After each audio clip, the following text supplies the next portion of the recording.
Tarbiyah Sunnah Channel. Lillah, nyunnah, merenah. Allah jauh lebih tahu siapa yang layak diberi hidayah dan siapa yang layak disesatkan.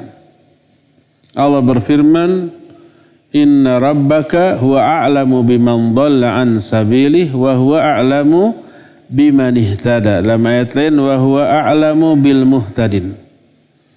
Allah lebih tahu siapa orang yang layak dibiarkan sesat dan siapa yang layak diberikan hidayah. Allah lebih tahu alasannya, ya. Lalu Allah merinci dalam banyak ayat, juga dalam banyak hadis, siapa saja orang-orang yang layak diberi hidayah dan siapa yang tidak layak. Yang layak diberi hidayah adalah orang-orang yang banyak melakukan kebaikan, ibadah dan amal soleh. Seluruh ibadah, kebaikan, amal soleh itu mengundang turunnya hidayah Allah. Dalam Al-Quran Allah banyak menerangkan contoh. Allah berfirman, wa qulu qawlan sadida yuslih lakum a'malakum wa yaghfir lakum dhunubakum. Ucapkan oleh kalian ucapan-ucapan yang baik, maka Allah akan mensolehkan amal-amal kamu. Berkata Imam Ibnu Katsir rahimahullah ketika menerangkan ayat ini, yuwafiqkum lil a'malis sholihah. Allah akan memberi hidayah, taufik kepada kamu untuk melakukan amal soleh, untuk mensolehkan amal-amal kamu. Ayat ini menjelaskan hidayah Allah turun karena orang itu berbuat sesuatu yang baik berupa berkata yang baik. Wa qulu qawlan sadida. Perkataan yang baik, qawlan sadida itu bisa membaca Al-Quran, bisa berzikir, bisa belajar ilmu, mengajarkan ilmu, bisa juga berdakwah, beramar ma'ruf nahi munkar dengan cara yang benar, ya, cara yang ma'ruf. Itu semua qaulan sadida. Itu mengundang turunnya hidayah Allah. Allah menyatakan yuslih lakum a'malakum. Allah akan mensolehkan amal-amal kalian. Maknanya Allah akan memberikan hidayah kepada kalian untuk beramal soleh. Ini salah satu ayat. Hidayah turun karena balasan atas perbuatan baik orang itu sebelumnya. Hadis riwayat Bukhari dan Muslim berkata Nabi SAW, alaikum bis-sidqi fa inna sidqa yahdi ilal birri wal birra yahdi ilal jannah. Kata Nabi SAW, wajib kalian berbuat jujur karena kejujuran itu yahdi itu memberi hidayah, menuntun pelakunya kepada perbuatan bir. Bir ini ada dua maknanya, sebagaimana diterangkan oleh Syekh Al-Utsaimin. Pertama, bir itu adalah berbuat kebaikan. Kedua, bir bisa berarti terlepas dari sebuah kebiasaan dosa. Kata Rasul SAW, wajib kalian jujur.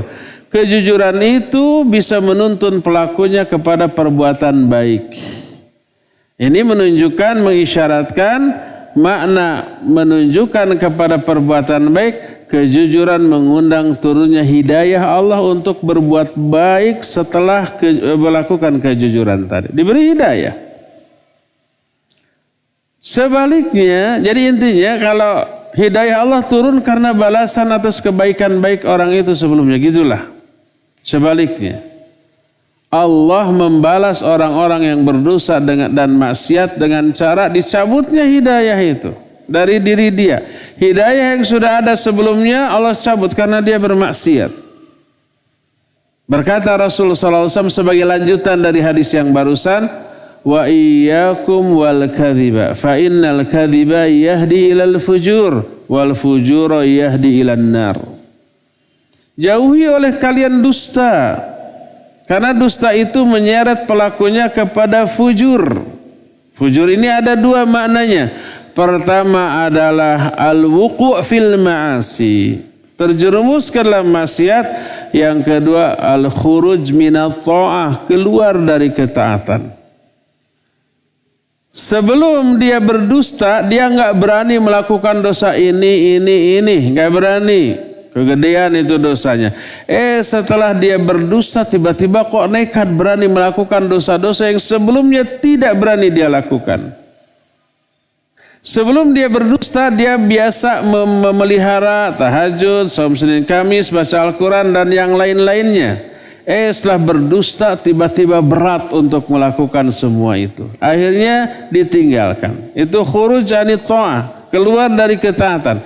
Berdusta menyebabkan tercabutnya hidayah Allah dari diri orang tersebut. Dan berdusta menyebabkan terdorongnya orang itu untuk melakukan dosa dan maksiat dalam bentuk selain dusta, dalam bentuk yang lainnya.